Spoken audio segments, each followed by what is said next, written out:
तो नाज़रीन, आज 14 अगस्त है और आज जो पाकिस्तान है 78 साल का हो चुका है। अहकाम जारी किए थे अवाम ने, ये जितने भी अहकाम थे हवा में उड़ा दिए इस पे। तो उसको हम खुशियों को कैसे सेलिब्रेट करना है, ये भी हमें चीजें सीखनी पड़ेंगी। हम कैदी चंद घरानों के, इबलीसों के, शैतानों के गद्दार। उस टाइम क्या होता था कि बॉर्डर के आर पार आ जा सकते थे, इतनी वो कह लें कि पाबंदियां नहीं थी। और अंग्रेज आए सबसे पहले 1757 में बंगाल पे कब्जा किया।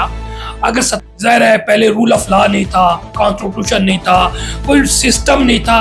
वही जगह है, आप देख लें, इंडिया आज़ाद हुआ, वहाँ पर जमहूरियत आ गई, आज वहाँ पर रूल ऑफ लॉ है। वह हम अंग्रेजों की गुलामी के साथ साथ हम अंग्रेजों के नौकरों के गुलाम हो गए।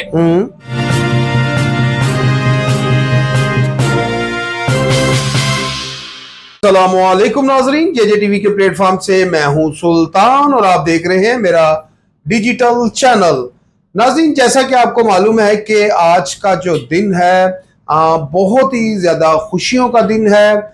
1947 में जब पाकिस्तान आजाद हुआ तो एक पाकिस्तानियों में, मुसलमानों में, जो पाकिस्तान में आना चाहते थे उनमें खुशी की लहर दौड़ गई थी। तो आज भी जब 14 अगस्त आता है तो पूरे मुल्क पाकिस्तान में जो पाकिस्तानी हैं, बूढ़ा हो, बच्चा हो, खवातीन हो, बच्ची हो, कोई भी हो, तो उसमें खुशी की लहर दौड़ जाती है। तो नाज़रीन, आज 14 अगस्त है और आज जो पाकिस्तान है 78 साल का हो चुका है।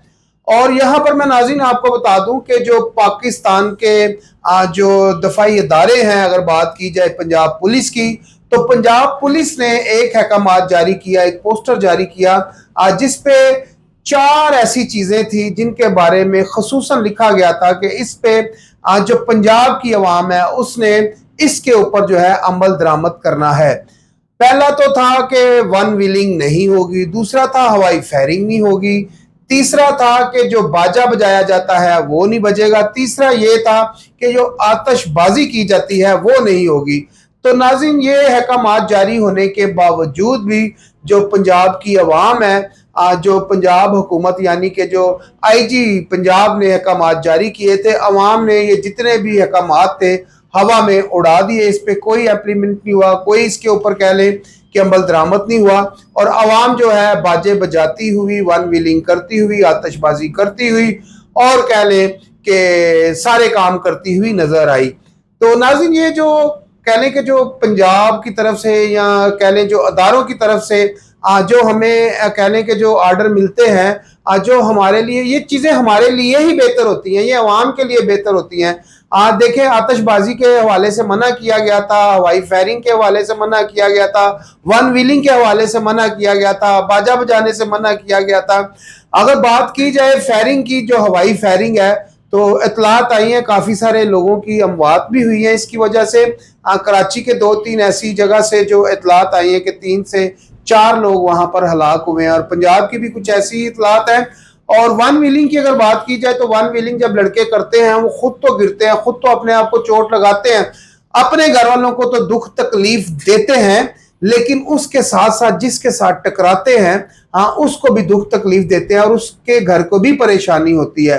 तो नाज़रीन, ये काफ़ी सारी चीज़ें थी जिसके ऊपर हमें अब सीखना होगा कि आया जो सेलिब्रेट है या जिस तरह हमने खुशी मनानी है या सालगिरह मनानी है या पाकिस्तान का 14 अगस्त हमने मनाना है, तो उसको हम खुशियों को कैसे सेलिब्रेट करना है, ये भी हमें चीज़ें सीखनी पड़ेंगी। हमारे साथ माहिर कानून बैठे हुए हैं तीको रहमान सिद्दीकी साहब, जो कह लें कि इन चीज़ों के ऊपर काफ़ी गहरी नज़र रखे हुए हैं और उनसे जानेंगे कि इस माहौल में रह के हमें किस तरह सेलिब्रेट करना चाहिए। और नाज़रीन, एक चीज़ और जो कल रात को देखने के आई, जो रावलपिंडी मरी रोड पे तरीके इंसाफ की अगर बात की जाए तो जो अलीमा खान साहबा, इमरान खान साहब की जो बहन है, उनने कहा था कि हमारा जो 5 अगस्त का एक तो उन्होंने रखा हुआ था जो प्रोटेस्ट करना था, और फिर उन्होंने कहा जी 14 अगस्त को भी हम लोग निकलेंगे। तो इस पे मैंने एक प्रोग्राम किया था कि क्यों ना हम 14 अगस्त को 14 अगस्त की तरह मनाया जाए। तो जो आपका प्रोटेस्ट है सियासी, तो उसको सियासी तरीके से मनाया जाए। लेकिन उसके बावजूद भी कल जो खबरें हमें मिली वो ये थी कि कोई भी मेन क़यादत नहीं निकली, जो अवाम थी वो अपनी मदद के तहत खुद जो रोडों पे आ चुकी थी। लाहौर में भी हमने देखा, कराची में भी देखा और पूरे मुल्क पाकिस्तान में निकल भी आए, लेकिन उसके बावजूद भी पकड़ दकड़ भी हुई। लेकिन यहाँ पर एक चीज तो बनती है, जो पीटीआई के वर्कर है उनको एक शाबाश तो बनती है कि इतने कह लें कि खौफनाक हालात में भी, जब उनको पता भी है गिरफ्तारी भी होनी है और लाठीचार्ज भी होना है, उसके बावजूद भी इमरान खान की मोहब्बत में ये लोग बाहर निकलते हैं। तो चलते हैं तीको रहमान सिद्दीकी साहब की जानिब। अस्सलाम वालेकुम सर, क्या हाल है? ठीक है जी, वालेकुम सलाम। सुनाए सर, कैसा 14 अगस्त आपने मनाया? मैं अपनी बात का आगाज एक शेर से करूंगा। हम कैदी चंद घरानों के, इबलीसों के, शैतानों के, गद्दार वतन की मिट्टी के, मक्कार सियासतदानों के। हम कैदी चंद घरानों के, हम कैदी बूटों वालों के। आपने काफ़ी लंबी तमहीद की है और बताया है कि आज 14 अगस्त और जुमेरात का दिन है और लोग जो है जश्न आज़ादी भी मना रहे हैं। 78 साल का पाकिस्तान हो गया है जी। मैं अगर तारीख की तरफ जाऊं और बहैसियत एक तारीख के तालिब इल्म की बात करूं, तो अगर 1947 के से पहले पाकिस्तान यानी कि सब कॉन्टिनेंट का जिक्र किया जाए, या 1947 के बाद का सब कॉन्टिनेंट जो कि इंडिया और पाकिस्तान में डिवाइड हुआ, उसका जिक्र मुख्तसर करूं, तो मुझे तो ऐसा लगता है कि हमने 1947 के पास पाया कुछ नहीं है, बल्कि खोया है, ज़्यादा खोया है। अब तारीखी नज़र से अगर मैं जज्बातियों के बात नहीं करना चाहता, वजह यह है कि आपने जो सिलेबस में पढ़ा है वो मुताला पाकिस्तान में वो झूठ पढ़ा है, वो आपने एक शराब लोगों को दिखाया गया है, उसमें हकीकत नहीं है। अगर हकीकी तरीके से एनालिसिस किया जाए तो बरसगीर पाको हिंद, जिसको उस वक्त हिंदुस्तान कहा जाता था, इंडिया कहा जाता था, वहाँ पर तमाम मज़ाहिब के लोग मौजूद थे। ईसाई भी मौजूद थे, मुसलमान भी, हिंदू भी, पारसी भी, सिख भी, सारे मौजूद थे। और 1000 साल तक तकरीबन दे वर लिविंग पीसफुली, हैप्पीली, और एक दूसरे के साथ कोऑपरेशन भी थी, कोऑर्डिनेशन भी थी, अच्छे रिलेशंस भी थे। आप भी अपने बुजुर्गों से सुनते होंगे, मैंने भी सुना है, बल्कि विटनेस भी बेशुमार जगह पे किया है। जी बिल्कुल अतीक भाई, जो हमारा घर है ना नारोवाल में, तो हमारे तो बिल्कुल जो बॉर्डर है ना इंडिया का और पाकिस्तान का बॉर्डर बिल्कुल साथ साथ है।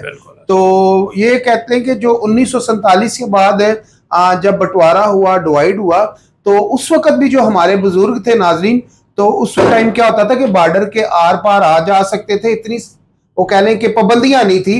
एक दूसरे को खाना देते थे, कुछ ना कुछ दे देते थे एक दूसरे को खाने पीने के लिए। जी, तो मैं इसी पे गुजारिश कर रहा था कि आप ये देखें कि मेरे हिसाब से कि पाकिस्तान और इंडिया, बांग्लादेश एक ही मुल्क था। इवन अफगानिस्तान तक जो है हिंदुस्तान था मोस्ट ऑफ द टाइम। जी जी, दे वर लिविंग पीसफुली। ये अंग्रेज आए, और अंग्रेज आए सबसे पहले 1757 में बंगाल पे कब्जा किया। अगर 1757 से लेके 1947 का दौर किया जाए तो 190 साल अंग्रेजों ने हिंदुस्तान पे रूल किया। पहले ईस्ट इंडिया कंपनी थी, और 1857 की जंग आज़ादी के बाद, जिसको अंग्रेज बगावत कहते हैं, गदर कहते हैं, म्यूटिनी कहते हैं, तो उसके बाद डायरेक्ट जो है हिंदुस्तान वो ब्रिटिश ऑफ इंडिया के तहत चला गया, यानी कि क्राउन के अंडर चला गया। तो उस वक्त से आपसे कह लें कि 90 साल हिंदुस्तान गुलामी में रहा। तो अगर 190 साल नहीं, 90 साल पहले 1757 अगर ईस्ट इंडिया कंपनी के जरिए जो सारा कंट्रोल है वो 190 साल, और अगर उसका पीरियड 1857 से शुरू करें जो डायरेक्ट जो है वो ब्रिटिश ऑफ इंडिया के अंडर चला गया सब कॉन्टिनेंट, तो 90 साल बनता है। सही। तो ओवरऑल मैं इस पे आगे जाना चाह रहा हूँ वो ये कि बहुत कुछ सीखा भी इस दौरान। जाहिर है पहले रूल ऑफ लॉ नहीं था, कॉन्स्टिट्यूशन नहीं था, कोई सिस्टम नहीं था, ना हुकूमत का सिस्टम था, ना लोकल गवर्नमेंट का, ना कॉन्स्टिट्यूशन का, ना पार्लियामेंट का कॉन्सेप्ट था, ना लेजिस्लेटर का था। बहरहाल उस पर मैं जाना नहीं चाहता कि उन्होंने क्या दिया। उन्होंने यकीनी तौर पे हमसे गुलामी, हमसे आज़ादी छीनी, हमसे बहुत कुछ छीना, हमारे रिसोर्सेज लेके वो ले गए अपने पास, और फिर उन्होंने अपने आप को इनरिच किया। मौजू हमारा ये है कि 1947 से पहले अगर 190 साल पहले देखें तो मुसलमान और हिंदू जो बड़ी कौमें थी, देवर लिविंग पीसफुली। और उसके बाद जो 190 साल का भी आप दौर देखें तो अंग्रेजों ने मुसलमानों में, हिंदुओं में तफरकाबाजी की, इनमें क्रिएट किया कि आप अलग कौम है, वो अलग कौम है। मैं उस पर भी डिटेल नहीं जाना चाहता। मुख्तसर ये है कि अगर उस 190 साल में भी देख लें, हिंदू और मुसलमान कभी लड़े नहीं, कोई बड़े फसादात बता दें, अच्छा, कोई फसादात नहीं हुए। बहरहाल मैं समझता हूँ वो एक इंट्रीग्स थी। इवन दो पाकिस्तान बन गया, अब पाकिस्तान और इंडिया पहले दो बना, अब ये 3 मुल्क हैं। तो मैं समझता हूँ कि 78 सालों में जो हमने खोया, सबसे पहले बांग्लादेश, बंगाल, ईस्ट पाकिस्तान, जो कि आधे पाकिस्तान से ज्यादा आबादी थी, वो हमने खो दिया अपनी गलतियों की वजह से, अपने जराइम की वजह से। इसके बाद 1971 से लेके आज 2025 है, 54 साल बाद जो पाकिस्तान का हाल हो चुका है वो सबके सामने है। आपकी इकॉनमी नहीं है, आपकी जो है आपकी इकॉनमी नहीं है, आपकी सोशल फैब्रिक्स टूट रहे हैं, आपकी सियासियात ख़त्म हो रही है। तो पाकिस्तान के हवाले से मैं अर्ज कर दूं कि पाकिस्तान एक वाइड जगह है। आप देख लें, इंडिया आज़ाद हुआ, वहाँ पर जमहूरियत आ गई, आज वहाँ पर रूल ऑफ लॉ है, वहाँ पर आइन है, इदारे अपने आइन और कानून के मुताबिक काम कर रहे हैं, they are going good. Bengal हमसे 1971 में आज़ाद हुआ, आज वहाँ पर भी फौज का किरदार बरक्स तक है, इसके अलावा वो बिजनेस नहीं करते, रिकॉर्ड देख लीजिए।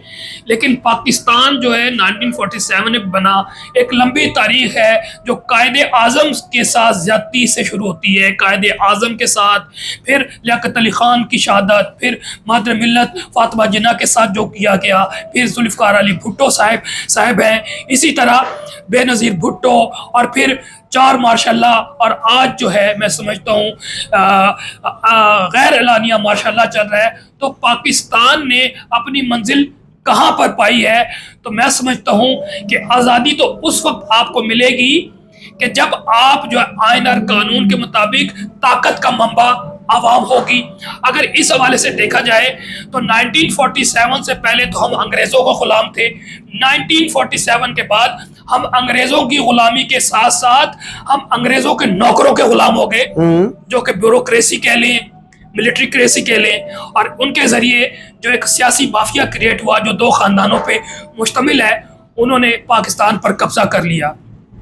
आज पाकिस्तान में आप मौजूदा हालात में देख लें, जो 8 फरवरी 2024 के बाद एक ना आपकी पार्लियामेंट पे कब्जा कर लिया गया, पार्लियामेंट के जरिए जो हुकूमत बनाई गई वो नाजायज हुकूमत है, चाहे प्रोविंशियल है, चाहे वो फेडरेशन है। इसके बाद आपकी अदलिया पे 26वीं तरमीम के बाद कब्जा कर लिया गया। तो पाकिस्तानी किस बात की आज़ादी मनाए? आप एक और पहलू से देखें तो आपको अंदाजा होगा कि आपको यहाँ पर न लिखने की आज़ादी है, न बोलने की आज़ादी है। जब चाहे वो पीका के जरिए आप पर पर्चा हो जाता है, जब चाहे पाकिस्तान पीनल कोड के जरिए आप पे बगावत का पर्चा हो जाता है, जब चाहते हैं वो आपके खिलाफ आर्मी एक्ट के जरिए आपको गिरफ्तार करके आपको सजाएं दे सकते हैं, जब चाहे आपको डिफरेंट अदर लॉज के जरिए पकड़ के जेल में डाल देते हैं। इंसदाद दहशतगर्दी के जरिए एक आम पाकिस्तानियों को, शहरियों को, सियासतदानों को दहशतगर्द बना देते हैं। फिर अभी मैं लेटेस्ट बता रहा हूं कि एटीसी, एंटी टेररिज्म एक्ट 1997 में एक और अमेंडमेंट आई है, और वो अमेंडमेंट ये है कि पाकिस्तान की जो सिक्योरिटी एजेंसी है या पाकिस्तानी फौज है, किसी भी पाकिस्तानी को 90 दिन के लिए बगैर वजह बताए अरेस्ट कर सकती है और कोर्ट पे पेश नहीं करेगी। ये नाज़िम काली कानून पास हुआ है, तो ये और काली जो है ये आर्मी को जो तो ये तो किसी भी, मैं समझता हूँ, डिक्टेटरशिप में भी नहीं हुआ, इंडिया में कश्मीरियों के अगेंस्ट भी नहीं हुआ। तो जो कुछ पाकिस्तान में हो रहा है, माजरत के साथ, अब पाकिस्तानी वही आज़ाद है जो यहाँ से भाग के यूरोप जाके चला जाता है। यकीन जानिए, जितने भी पाकिस्तानी यहाँ से भाग कर गए हैं या एमिग्रेट होकर गए हैं, थ्रू प्रॉपर गए हैं, वो इजहार भी करते हैं मुख्तलिफ ज़रिए से बोल के कि जनाब यहाँ पर बहुत से फ़ायदे हैं। उसमें से एक फ़ायदा है ये है कि हमें आज़ादी राय का आज़ादी इज़हार राय मौजूद है, और हम तमाम एक शहरी के तौर पर रहते हैं। अदालतें हम सबको बराबर ट्रीट करती है, उनकी रियासत, उनकी हुकूमत हमें बराबर ट्रीट करती है, और हम बोल सकते हैं, हम लिख सकते हैं, हमें महसूस होता है कि हम आज़ाद रियासत में हैं।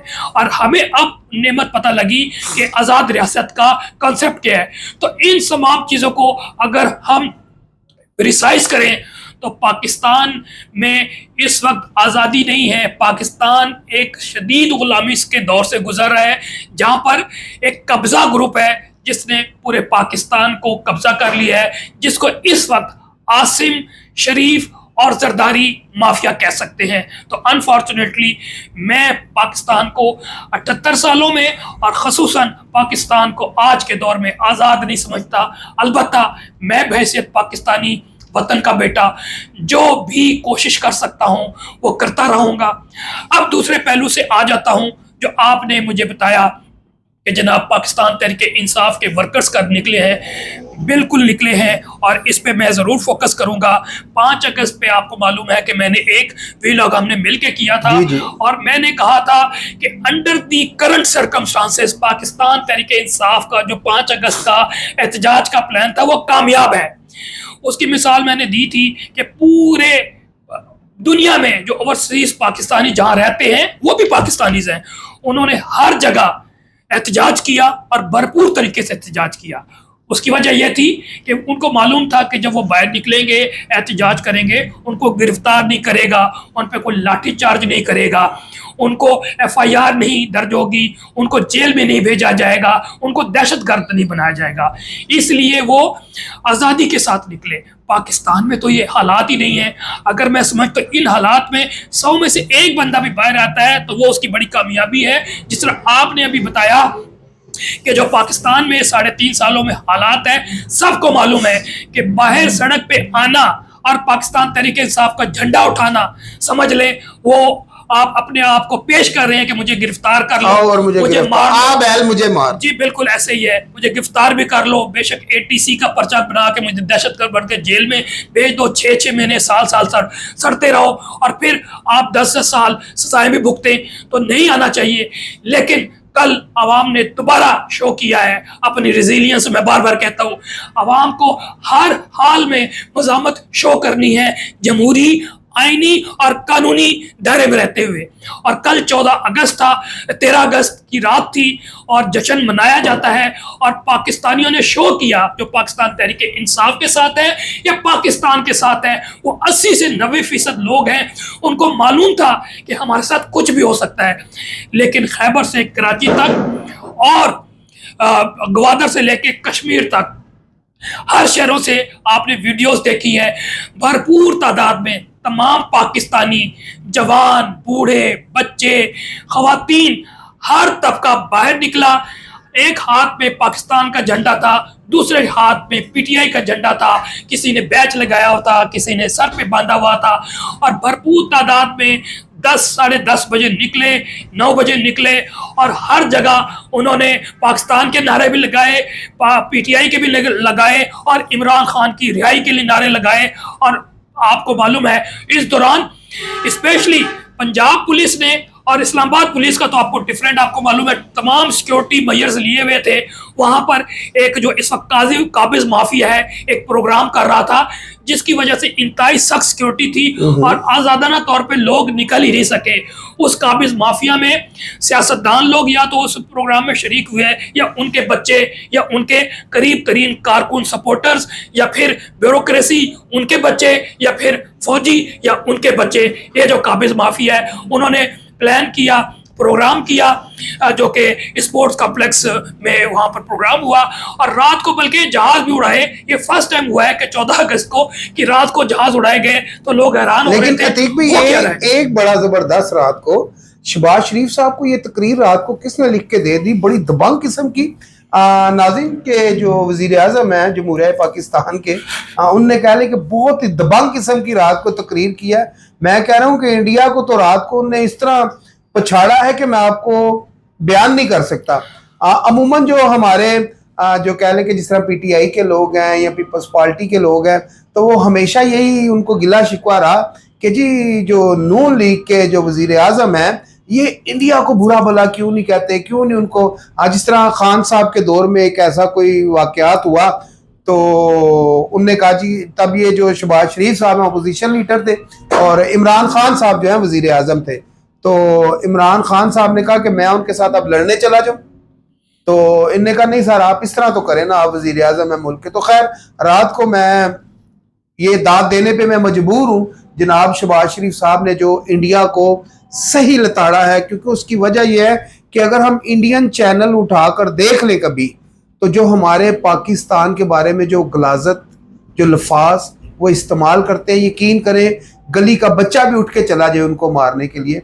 तो मैं कहता हूँ शहबाज शरीफ साहब ने बहुत ही दबंग रात को खिताब किया। जी ठीक भाई, मैं इस बारे में आपने बता दिया है तो मैं इस बारे में क्या ओपिनियन दूं, क्योंकि ये है कि हम डिफरेंट एंगल में चले जाएंगे कि इसके पीछे मुहरकात क्या है, जी जी ट्रम्प का क्या रोल है, और ट्रम्प का इस वक्त इंडिया के साथ बिहेवियर क्या चल रहा है और क्या क्या पाकिस्तान को इस्तेमाल किया जा रहा है, ये तो वक्त आने वाला बताएगा। इसमें हम किसी वक्त और टाइम पे व्लॉग कर लेंगे। आज मौजूद 14 अगस्त के हवाले से था जो आपने बताया, तो मैंने प्रिसाइसली बता दिया कि पाकिस्तान तहरीक इंसाफ के वर्कर्स और सपोर्टर ने बताया कि हम रिजिलियंट हैं और हम डिटरमेंट हैं कि हम जो इस बातिल और फाशिस्ट निज़ाम को नहीं मानते, और जो 8 फरवरी 2024 का इलेक्शन है आपने डकैती के जरिए बंदूक की नोक पर हमसे छीना है, ना हमने तस्लीम किया है और ना करेंगे। और जब तक पाकिस्तान में आइन और कानून को बहाल नहीं करेंगे, जब तक जमहूरियत लेकर नहीं आएंगे और अपने बुनियादी हकूक़ के लिए हम इंशाअल्लाह खून के आखिरी कतरे तक लड़ेंगे। ये कल एक दफ़ा फिर पाकिस्तानियों ने पूरे पाकिस्तान में शो कर दिया है। जी तो नाज़रीन, एक और बात आपसे, एक और ख़बर शेयर कर दें आपसे। आज सदर हाउस में एक प्रोग्राम हुआ है और उस प्रोग्राम में कह लें कि जो तमगा इम्तियाज़ जो दिया गया है सहाफ़ियों को और ख्वाजा आसफ साहब को और बिलावल भुट्टो साहब को, दीगर ऐसे लोगों को, उसके बारे में क्या कहते हैं आप? जी जी बिल्कुल बिल्कुल, आपने ये मौजू अच्छा हुआ मुझे याद दिला दिया कि 2-3 पहलू से मैं इस हवाले से बात करूंगा कि क्योंकि ना पार्लियामेंट जायज़ है, ना पार्लियामेंट से निकली हुकूमत जायज़ है, ना अदलिया इस वक्त जायज़ है जो अपॉइंटमेंट्स की गई हैं आपको मालूम है। तो क्योंकि आज मौजू पार्लियामेंट के हवाले से है या सदर पाकिस्तान के हवाले से है, सदर पाकिस्तान जिसको बिठाया हुआ है वो सबको मालूम है। तो मुख्तसर ये है कि क्योंकि जब माफिया काम करता है, माफिया का जो सरगना एक ही होता है, लेकिन वो पूरा रैकेट जो है ना कार्टेड टॉप टू बॉटम तक एक पूरा सिस्टम होता है। उसमें जो है ज़ाहिर हुकूमत भी बनानी होती है, उसमें मिनिस्टर्स होते हैं, हुकूमत के साथ अदलिया को भी कंट्रोल किया है, उन्होंने कर लिया। इसके साथ दूसरे तबका हाय फिक्र है जिसमें वकला हजरात हैं, जैसे बार काउंसिल्स हैं, पाकिस्तान बार काउंसिल है, प्रोविंशियल बार काउंसिल्स हैं, उनको ख़रीद के उन्होंने हैंड पिक्ड अपने लोग उनको कंट्रोल किया है और उनके ज़रिए खामोशी हो गई है। इसी तरह जो जर्नलिज्म है बहुत बड़ा मैं समझता हूँ तबका है, वहाँ पर भी ना सिर्फ प्रिंट मीडिया, इलेक्ट्रॉनिक मीडिया को इन्होंने कंट्रोल कर लिया है। तो कल के प्रोग्राम में आपने देखा तमाम चोरों को जो उन पे केसेस थे, चाहे वो इसाक डार हैं, चाहे उसमें आजम नज़ीर तारड़ है या इसके अलावा अताउल्लाह तारड़ है, इस तरह के तमाम लोगों को जो है ना उन्होंने बल्कि और कुछ लोग हैं जिसमें बिलावल भुट्टो, मोहसिन नकवी, इन तमाम लोगों को, जनाब ख्वाजा आसिफ, इन तमाम लोगों को निशाने पाकिस्तान दिया गया है। तो ये काबिल मजम्मत ही है, मैं फिर मजम्मत करूँगा।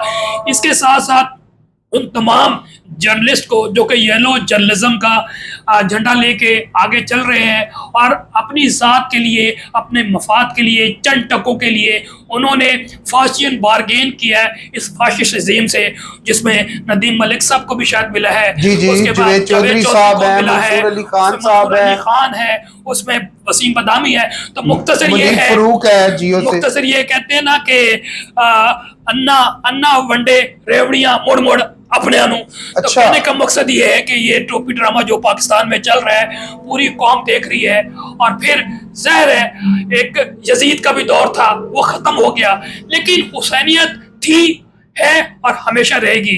तो कहने का मकसद ये है कि अपनों को बांटना। फिर एक हाल पहलू से भी मैं आपको बताता चलूँ कि पाकिस्तानी अवाम पे टैक्स पर टैक्स लगा रहे हैं। ये इस पे भी व्लॉग कर देंगे कि पंजाब हुकूमत कितने टैक्सेस लगा रही है। मुख्तसर ये है कि अपनी अयाशियों और अपनी लूट मार के लिए टैक्स के जरिए अवाम का जो है ना खून निचोड़ रहे हैं, बल्कि कहते हैं हड्डियों, बकौल ख्वाजा आसिफ, अवाम के हड्डियों से गुदा निकाल रहे हैं। तो उस गुदा निकाले हुए या खून निचोड़ के जो पैसे हासिल करते हैं उसके ज़रिए कल जो है पाकिस्तान के तूलो अर्ज में जो पाकिस्तान इंफॉर्मेशन डिपार्टमेंट है, प्रेस इंफॉर्मेशन डिपार्टमेंट इनका, पाकिस्तान मिनिस्ट्री ऑफ इंफॉर्मेशन का, उन्होंने करोड़ों रुपए के हर अखबार को इश्तिहार दिए हैं और इश्तिहार काबिल तवज्जो है और काबिल मज़म्मत